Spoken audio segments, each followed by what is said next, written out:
The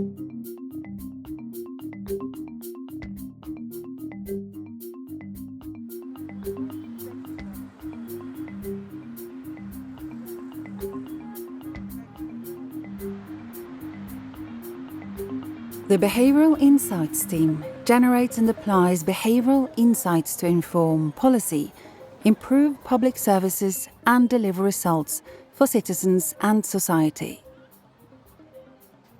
In Nigeria, BIT applied behavioural insights to the ongoing conflict between Boko Haram and the Nigerian authorities. BIT wanted to leverage the power of an existing mass media format, whilst simultaneously seeking to measure its ability to change entrenched attitudes and behaviours. Radio is a very effective way to share message in northeast Nigeria, as that's the most widespread media channel. We decided to run a randomized control trial, the gold standard of impact evaluations, to rigorously assess the impact of the radio show. To conduct the evaluation, we recruited over 1,000 participants in northeast Nigeria and paid them to listen to a radio show for 8 weeks. We split the participants randomly and asked them to listen to either the radio show on reintegration or an unrelated control show. After 8 weeks, we asked them a series of questions on their attitudes towards reintegration. We found that those who listened to the show were more willing to engage with children formerly associated with armed groups than those who didn't, although the effect was relatively small. We also found that they had more sympathy towards former child soldiers. Despite the fact that we incentivized participants to listen to the show, many people still didn't do it. This shows us the importance of making peacebuilding media engaging, as otherwise we're not able to share the core message because people simply don't pay attention. Taking the learnings from the first phase of this project, BIT applied them to a second evolved phase, with 2 key criteria at its heart.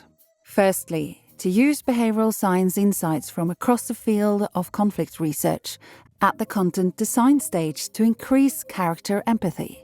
BIT called on behavioural science research on empathy and messenger effects to create more effective interventions.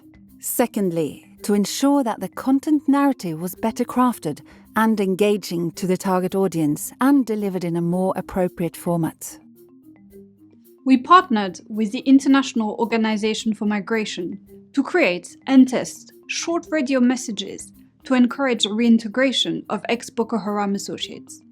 We conducted interviews with male and female community leaders, but also former Boko Haram members themselves, to learn about their experiences. We then constructed 3 short audio clips in both English and Hausa, drawing these authentic local voices along with behavioral insights. We found that all 3 audio interventions worked. They significantly improved the support for integration, including reported willingness to live nearby or trade with people formerly associated with Boko Haram. People who listened to the community members clip had an 18% improvement willingness to engage with ex-affiliates. The ex-affiliate clip increased people's belief that former Boko Haram associates could actually change. It also boosted feelings of forgiveness towards former associates.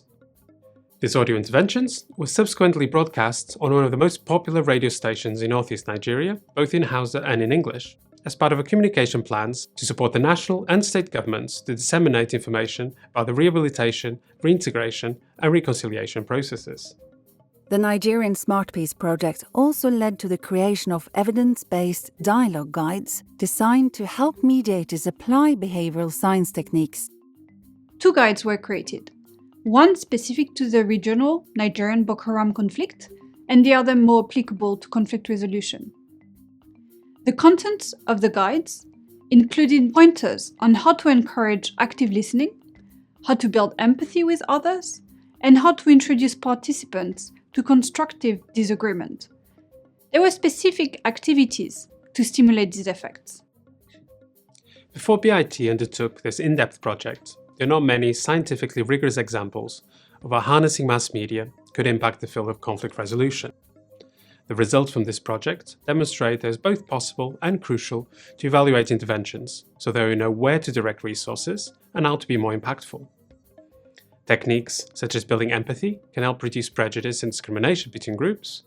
They can be used both as preventative measures and help stop conflicts from occurring in the first place. In the future, we hope to bring behavioural science and robust evaluation to bear in other areas of peace building.